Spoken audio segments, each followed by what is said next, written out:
Hi, Stephanie with the Doc Squad sharing with you 5 ways you can keep your students engaged during remote learning. So let's go to the first one.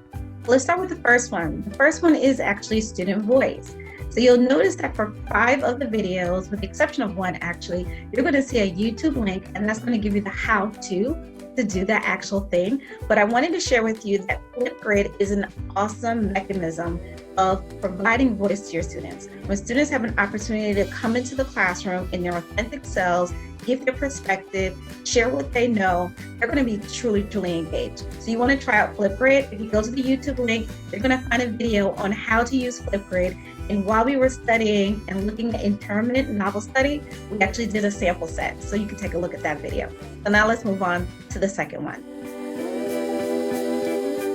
So I became a Google trainer over the summer in 2020, and part of that process was creating a Google trainer video.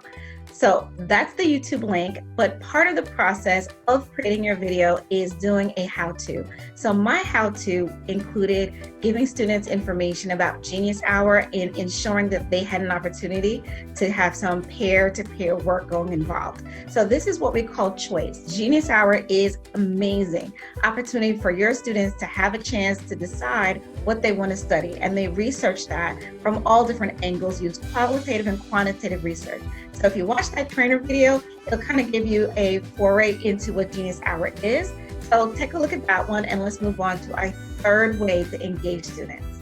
So number 3 is feedback. Your feedback should be specific, should be constructive.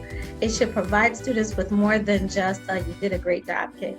So you'll notice that in this YouTube link is going to be an opportunity for you in your virtual environment to use Google Keep so that you can store your rubric responses based on what your students have completed. You can also use your Bitmojis to create stickers that you can apply onto their work, say a Google Doc or a Google Slide.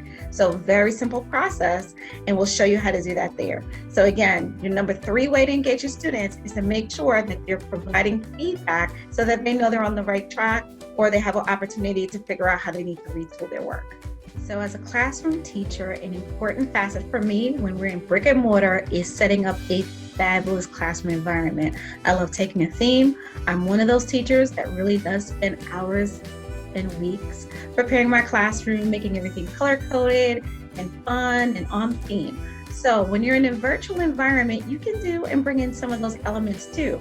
So as you notice right now, I'm actually using a Zoom. Google Meet is going to incorporate virtual backgrounds very soon. But in the interim, if you're using Google Meet, you can actually, and thanks to my friend, Dr. Darth Rader, he taught me that you can actually use something called Snap Camera.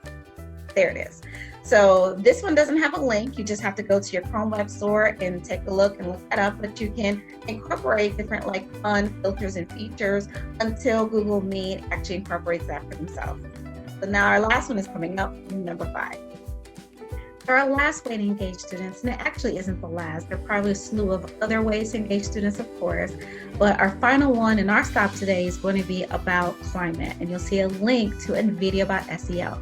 So this is my Bitmoji classroom experience that I built in the spring, and each of these items is actually connecting to something to do with SEL.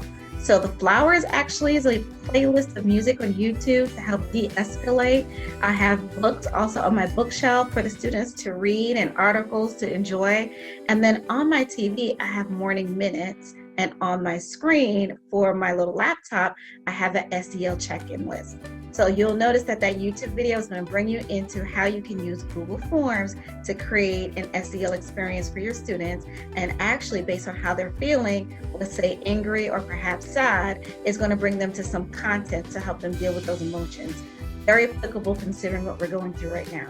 So I hope you enjoy that. That's 5 ways to engage your students during remote learning. And please make sure that you leave feedback, and I'll be really happy to support you on your journey into remote learning. Stephanie from the Doc Squad, thank you very much.